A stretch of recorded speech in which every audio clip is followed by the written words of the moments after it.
Thank you for clicking on this video. This video is about the Affordable Homes Fund 21-26 CME as opposed to Strategic Partnerships. This is the first of a number of videos for bidding. And in this video, I'm going to look at Introduction to Bidding in IMS, and in particular the first two parts of the bidding process in the system, which are partnerships and offers. Hopefully, as we go on, that language will make a bit more sense to you. I'm Susan Roberts. This video was recorded in December 2020 and reflects IMS at this point in time. So first of all, the video structure. Well, who's this video aimed at? Well, this video is aimed at new users of IMS or very inexperienced users of IMS. It's going to take you through IMS in sections, and it's going to do that slowly, assuming no further knowledge. So although I might use some language that you might be unfamiliar with on this opening slide, that language should hopefully become clear to you by the time you've reached the end of the video. So we talk about bidding, and what I'm going to look at isn't bidding itself as the whole process of the program, but how that bidding fits with our offers system in our investment management system. So I'm going to look at how you actually get into IMS when you've got an ID, and what you can do in IMS, so your authorities that you will need. I'm then going to go on to look at inputting a partnership and setting up your offer within the system. I'll then go on to look very briefly at what are firm and indicative offer lines, but they will be covered elsewhere in future videos. I'll mention those future videos at the end. And just so that you're aware, when I'm setting up these videos, I am going to be including some common errors that we find that users encounter as they use IMS. So just to say that any data that you are shown in IMS has been set up by Homes England for this video or set up as part of this video, and it's not live data, so there's no data protection issues with the data that you're seeing on screen. So first, how does bidding fit with the IMS offers system? So all CME bidding and claiming for the 21-26 programme is through the Citrix version of IMS, and you'll need a Citrix client loaded onto your machine to be able to bid and use our IMS system for the 21-26 programme. So your bid for funding under the Affordable Homes Fund 21-26 will consist of one partnership, one offer, and then one or more offer lines. And each of those offer lines needs to be for a single tenure. So if you've got rent and shared ownership on a site, then they must be on separate offer lines. Once your offer and offer lines have been assessed and approved, you'll make your claims for funding via what's known as a scheme profile and a scheme. So whereas in things like Help to Buy, you claim unit by unit, you don't do that for the Affordable Homes Programme. You claim it by a group of units that you decide the size of, and that might be a phase, it might be the whole site, it might be the whole of a tenure, but that's up to you to decide.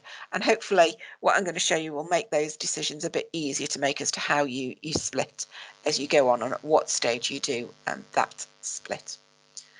So within the Affordable Homes Fund 21-26, there are three potential grant claims points, and they are acquisition, start on site, and completion. For the definition of these, please see the Capital Funding Guide. Not all of these grant claim points will appear on each scheme. It really depends on what you've input in terms of how you're going to do the scheme. So for example, an off-the-shelf unit or scheme of units will only have a completion against it with grant money attached to it.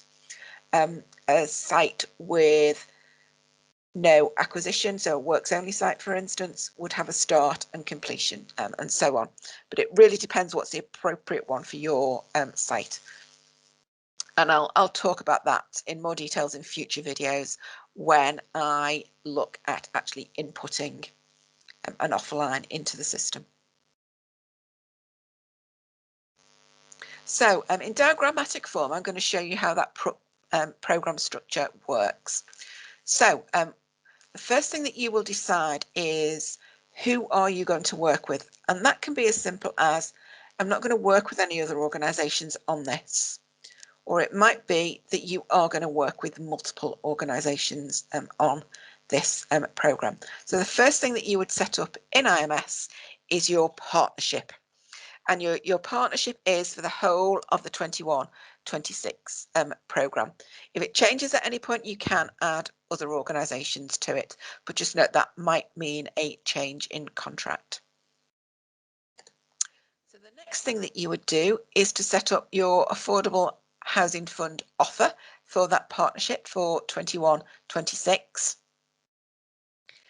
Now, you will only be setting up one offer within the system, but if I go back to a previous programme, if I look back at the 1621 programme, we had a number of different offer types within the system. So we had the SOAP, the Shared Ownership and Affordable Homes programme, and we also had the Move On programme as two examples from that partnership period. So if something like Move On ever came along again, then you would need to insert an additional offer. So for the 21-26 programme, at this point, there is only the Affordable Homes Fund offer. So under your offer, you would then have a series of offer lines. So here we have a site A, and you'll notice that there are two separate offer lines showing in boxes, one for affordable rent, one for shared ownership. You need to have a separate offer line for each tenure of a site. So I'm just going to concentrate for the moment on the first line and look at what would happen to that one once it's been approved, and I'll come back and look at the shared ownership line later on. So once your offer line has been approved in the system, it would automatically move to the next part of IMS, which is known as profiles. And you can see here that this affordable rent profile has actually been split into two separate phases. And that'll be because completions will happen or starts will happen at a different point in time. It's up to you whether you phase the offer line or you phase afterwards. So let's see what happens after that. So the top line is ready to claim and is claimed, and that's done via a scheme. And on this one, there are three different grant claim points: acquisition, start, and completion. But that won't be true for all sites, as I've said previously. So moving down, I'm now on the shared ownership line. That has moved to a single scheme profile, and we've kept it at that one phase. We're going to claim everything together. But if you look here, you'll notice that actually on this scheme, when it's claims, there's only actually the possibility of a start and a completion payment on it. It's got a different processing route, we would say, within the system. Processing route language will make more sense when I come to enter an offer line in a future video. So these offer lines formed your first offer to Homes England as part of the programme, and now you're looking to put forward two more sites for funding under the programme. So to do that, you don't go back and add a new partnership or a new offer. You look to add new offer lines to that existing offer. So we've got a social rent line for site B and a rent to buy line for site C. And these four are the tenures that are under the programme. The shared ownership line is actually called Help to Buy Shared Ownership as the official name. Okay, so now to look at logging into IMS and your rights, your authorities within the system. So for providers, there are two types of IMS users, a security administrator and organisation user. So it's a security administrator who sets up organisation users in your organisation and decides on what they can do within IMS. So your organisation can choose to have up to 4 security administrators. In terms of your organisation users, they're the ones who are going to be inputting and submitting bids.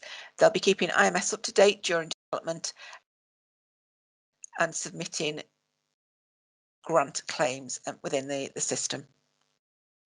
As an individual, you can do both roles, but you'll need to have 2 separate IMS IDs to do that. An organisation user can only action tasks the security administrator has given them the rights or authorities, is the word in IMS, to do. For example, it might be that you can input offer lines but not submit them.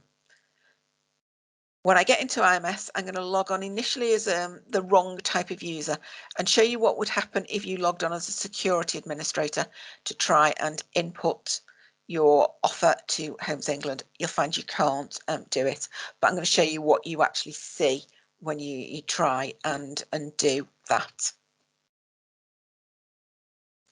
So what authorities will your security administrator need to give you? Well, there's different authorities for bidding and for claiming for post-approval processing. I've listed the authorities that you will need on screen. I'm not going to read all of these out. All the authorities either have RP or URB or unregistered body in them. RP, registered provider, URB, unregistered body, and that's unregistered with the Regulator of Social Housing. So to see the detail and to note that detail down, please pause the video at this point and make a note of the authorities that you will need. And I'll be showing you how you can check what your authorities are within the system. So how do you actually get into IMS once Citrix has been loaded onto your machine? So if you haven't got a shortcut to IMS that's been set up by your organisation or yourself from a previous access, you'd go to the Homes England website, and if you did a search in the top search bar and search for Investment Management System, Access Guidance and Support, you will then find the page that will allow you to get access to IMS, and it's a link partway down that page. So you will then have to log into Citrix, and your ID for that is an organisation ID. So it'll be digits long, so number, you'll have an organisation password. If that password ever needs resetting, one of your security administrators will need to contact our service desk and request that reset. You'll then need to log into IMS, and you'll log in with a personal ID, and that will begin HC and then be followed by 6 numbers. You'll then be asked for your personal password, and you'll also then be asked for an organisation code, but you'll see that when I log into IMS now, which is the next thing that I'm going to do. So I'm going to get you to the Citrix logon screen. I'm going to log on as myself, and I'm a staff user, so my ID will look different to yours, but it's the same principle of it. So let me take you to that logon screen. Okay, so I am now at the Citrix logon screen. Now, those of you that have used IMS in the past will notice that there's been a relatively recent change to this logon screen within the system. So let me log on as me.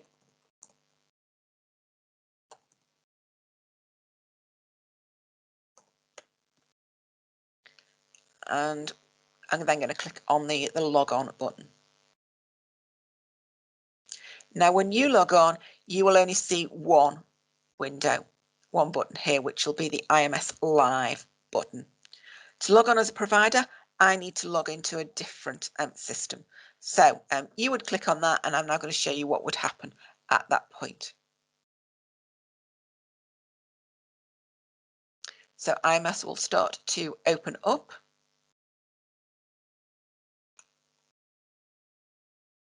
Sometimes it feels like it's vanished, but it hasn't. It just has lost its focus. So if you go to the bottom of the screen and click on that icon that's at the bottom of the screen, that'll take you to the IMS logon.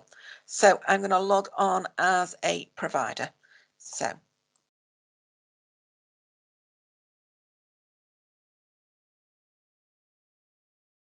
and enter my password and click on log on. Okay, so the next thing it's going to ask me for my organization code.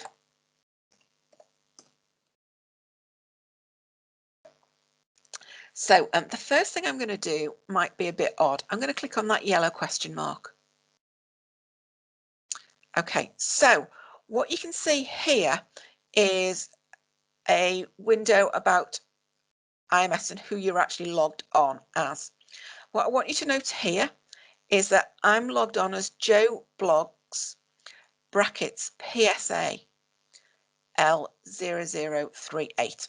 Now that actually means that I'm logged on as a security administrator. And what we often find with brand new users is that they log on with a security administrator ID because that's how they've been set up initially. Whereas actually to do anything within IMS other than create users, you need to have an organization user ID. So let me click on OK within that system. So I'm going to show you what would happen now if I tried to do anything within IMS. So I'm going to click on Offers, Offers System,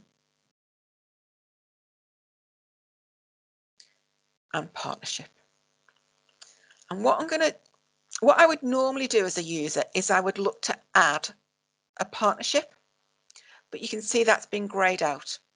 That's been grayed out because I don't have the rights to do that with this ID.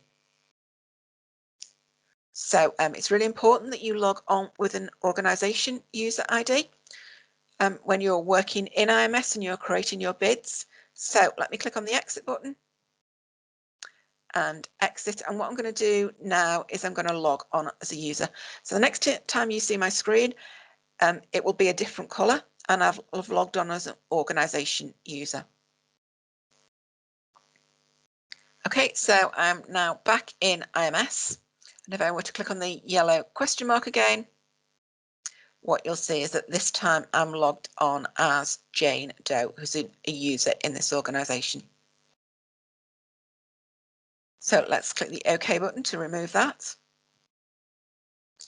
And I said I'd take you in to see your authorities within the system. So let me do that. So to look at authorities, I click on security and a new window will appear. So if I click on maintain and then organization users and click on the find button, I will find all users in the organization that I'm in. Well, I happen to be logged on as Jane Doe at the moment, but you can see there's another user on this organization who's been set up who's called Trainee IMS.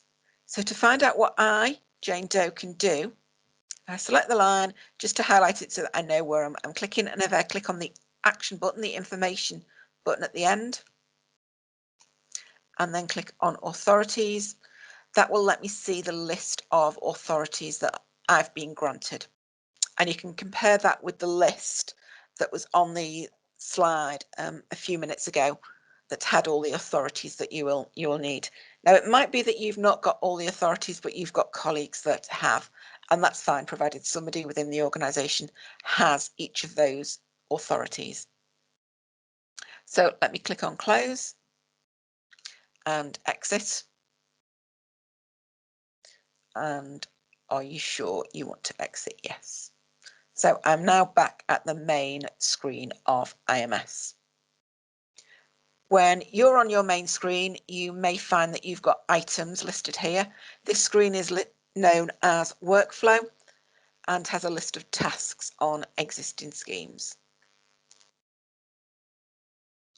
So the next thing I'm going to look at in IMS is inputting your partnership. So before I take you into partnerships, there's two things that I forgot to show you earlier. So the first one is you'll notice that the screen changed colour between users. So when I was a security administrator, it was grey. Now that I'm a user, it is blue. This screen is blue because I've told it to be blue. And my recommendation, if you are both a user and a security administrator, is to have one screen as grey and one screen as blue to help as a visual clue when you go into IMS about the type of user that you're using. The default is grey. I've changed this screen so that it's blue, and it can only be blue or grey. So to change this screen, I click on Tools and select Themes. If I click on the drop down, the default is Native XP. I've changed this to Lunar Blue. So I can cancel that one. Do you wish to save? Yes. So the other thing I wanted to talk to you was the IMS menu bar. So you can see here there's quite a long menu bar. But although there's a long menu, actually, you're not going to be using that to bid under this program. The majority of them, you're only going to need a couple of items for the whole of your program, almost certainly. So although we talk about bidding, you don't go into the bids part of IMS, you go into the offers part of IMS. You may also need to go into schemes later on, and way over the far side, you may need to look at some point at provider reports, but they're probably the only parts of IMS under this program that you're going to need. So let me click on the offers button and then select offers system. Okay, so we have a series of buttons at the top of the screen. We have partnership, offer, offer line, profile, site, monitoring and exit. And certainly the first four of those I talked about or I mentioned in my earlier presentation. Site is where you will keep the details of your individual sites, their XY coordinates, their postcode, and a whole load of other things to do with the site. Monitoring is where your quarterly review certificates will appear to be completed at the start of each quarter. You can find out more details of those within the program document itself. And then finally, brown door with a green arrow is an exit button. So let me click on partnerships because that's where we're going to first. And you'll see on screen that on my screen, I already have a partnership set up. You'll see that is for the period 2016 to 21. So we need to add one for the 21-26 program. So let me click on a blue plus to start to create a new partnership. So you'll see all the partnership periods that are listed here. Now, if I were to pick 2016 to 21, then it won't let me do that because a partnership has already been created under that program period. So let's click on the new program period, which is 2021-26, and click on the OK button. Okay, so a blank screen appears with some basic organisation information included here. So I need to give this a name. So how you name that is up to you. However, we would suggest that you don't use an individual site name there. You use your organisation name in some form. So let me name this training partnership. Now, the other thing that I like to do on my partnerships and offer lines, I'm later on going to have to use these under drop downs. So it's easier if you put at the end of it 21 1 to 26, so that you know when you're on that drop down that you're picking up the right partnership, rather than finding when you've selected that you've selected the wrong one. The next thing I'm going to do is I'm going to go down the bottom of the screen and click on the Save button. Okay, and you'll notice now that some information has been populated in this table. So we've got an organisation type here. So under a developing organisation, we have my own organisation. Under an owning organisation, I have my own organisation, and similarly, under owners of land during development, exactly the same. So if I was a single organisation partnership, which is absolutely fine, then that is all you would need to do for your partnership. At that point, you could just click on the cancel button. But I'm going to assume there are multiple organisations developing. So let me click on developing organisation, and I'm going to show you the two ways to find organisations. So click on new,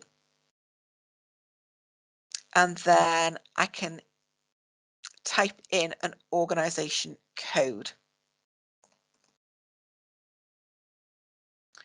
Okay, so I've typed in an organisation that begins NP. I'm going to tab across, and you can see that is Training Provider 3, who is an unregistered body, a URB. I can tell that from the code and the format of the code, but when I've named the organisations here, I've made it clear what organisation type that I'm working with, and that's for ease when I'm doing videos. So it asks me, do I want to add another row? So I added that using a code. I'm now going to add another one a different way. So if I right click, a query window appears, and right clicks will often activate queries within IMS. So I'm going to put in the word training and click on the find button. So there are 3 organisations who've been set up with the word training in their organisation name. Training Provider 1 and 3 are already part of this partnership. I want to add Training Provider 2. So if I select that line by clicking on it, click on select, and it's moved it across to here. It just moves it across to the organisation type that you're looking at, and I've got selected. If I looked at other types, it hasn't moved to there. I need to go through that same process again. So let me go back to developing organisations and click on the save button. And you can see currently everybody is active. If you were to change your partnership in the future, you would go through that process of clicking on the new button again. So let me click on the cancel button. Doesn't mean it's going to delete it. Cancel means cancel the window. So close it in effect. And you'll now see that I have 2 partnerships within the partnership section. So I have one for 1621 and one for 2126. And I can see that easily from the names because I put the programme period after their names. But if I were to move across the screen, I can also see those in the partnership period column. So I'm now going to close everything that's in partnerships. The reason for closing the window is so that I don't have multiple windows open at once and get confused by what's there and which window I'm in. You don't have to do that, it's just a bit easier, certainly when you're getting familiar with IMS. So the next thing I'm going to look at in IMS is setting up your offer for this programme. So in IMS, you would click on the offer button. And first of all, a query window appears this time. Let's click on the OK button. Okay, so there is only one other offer that has started to be set up under this organisation, and that was for 1621.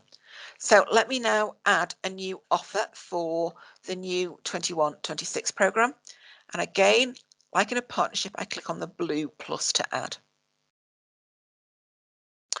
Okay, so the first thing I need is a partnership, and there's a drop down.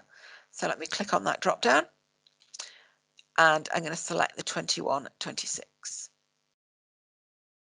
Okay, the next box down is agreement, and that's an internal IMS identifier. So let me click on the drop down and you'll see that there's nothing there. So that's fine because this is the first time we've accessed this. So let me click on the page, create a new agreement. So I just need to give this a name. So training agreement. And again, I'm going to call it with the program period. And click on the save button. Then cancel to close the window. Okay, so that's moved across to the agreement box. Offer type as a drop down.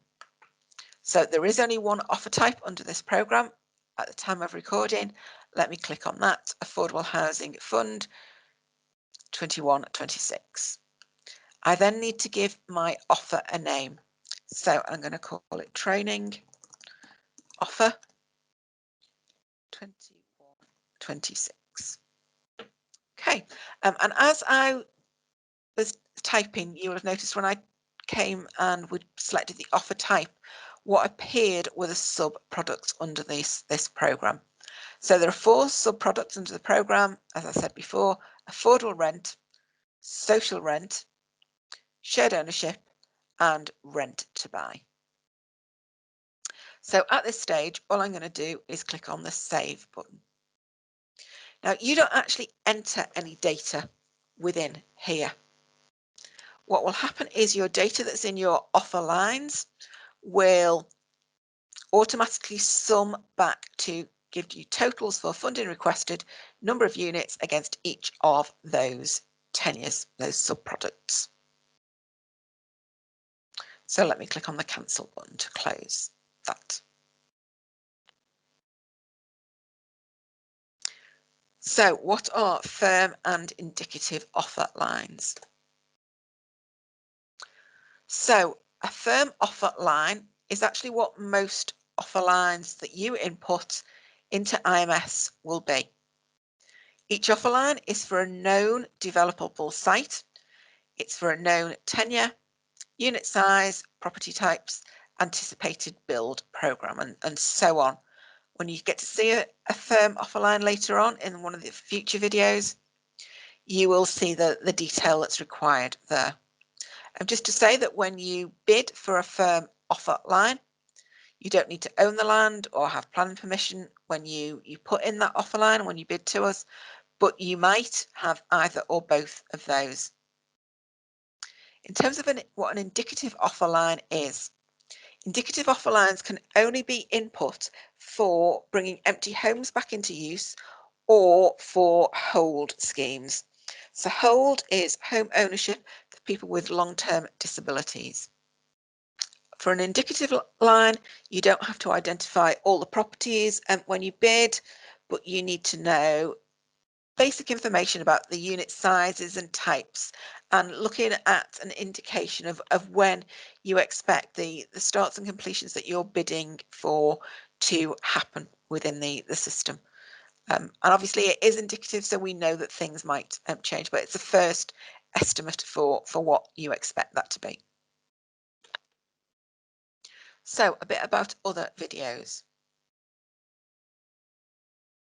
So for the 21-26 programme, the intention is that we will have 5 videos, a set for new users and a set for experienced users. So this is the first of the new user videos, and it talks to you about bidding, introduction, partnerships and offers. Video 2 will look at inputting a firm offer line and site into IMS.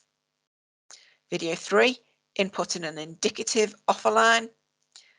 And finally, in the bidding videos, validating and submitting your offer to Homes England. For experienced users, there's a video that shows them the differences between bidding in the previous programme and bidding in the new programme.